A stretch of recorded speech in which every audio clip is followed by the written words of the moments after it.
If you watch many of these videos or follow me on Strava, you probably know I do almost all of my bike training on the trainer. My indoor training got a heck of a lot better about 6 weeks ago when CycleOps sent me their new smart direct drive trainer, the CycleOps Hammer. So this video I'm going to tell you a little bit about the hammer and how I think it's improved my training. Biggest difference between my new CycleOps Hammer and my previous fluid trainer is erg mode. So erg mode can be helpful in two different ways. First is it can force you to pedal at a very specific power. So for example, if I'm doing a trainer road workout and I have to do 300 watts for a minute, then on the CycleOps Hammer, it'll force me to do 300 watts no matter what my cadence is for a minute. Whereas with a previous fluid trainer, it was completely up to me to find my power and hold that throughout the minute. Second way erg mode can be helpful is if you're riding a course. So if you're riding around on Zwift and you start going up a hill, then with the CycleOps Hammer, it'll increase the resistance to mimic the grade of the hill that you're on. Whereas if you're just using a regular fluid trainer and you're riding around on Zwift, then it doesn't have any way of mimicking what it's like to be going up that hill. So the question then becomes, how's erg mode helpful? First way erg mode's been super helpful is when I'm doing really long intervals.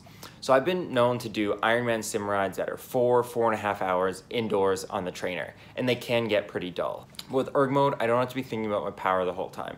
I know that the trainer is going to adjust to ensure that I'm constantly hitting my power, so I can put on a TV show or I can watch a movie, whereas if I was just on my normal fluid trainer, then I have to be paying a lot closer attention to make sure that I'm hitting my power that entire time.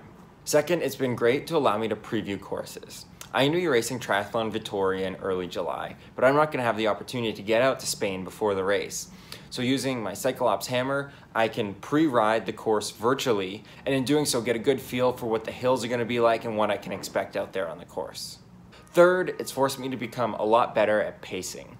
So in the past, using my fluid trainer doing intervals, a lot of times the way the interval would look is that I'd start off really strong and then I'd tail out throughout the interval. Smooth, consistent power is something that I've struggled with in races, but I think being forced to ride that way indoors is going to really help me on race day. When I was riding my fluid trainer, I didn't feel like I was missing out on anything.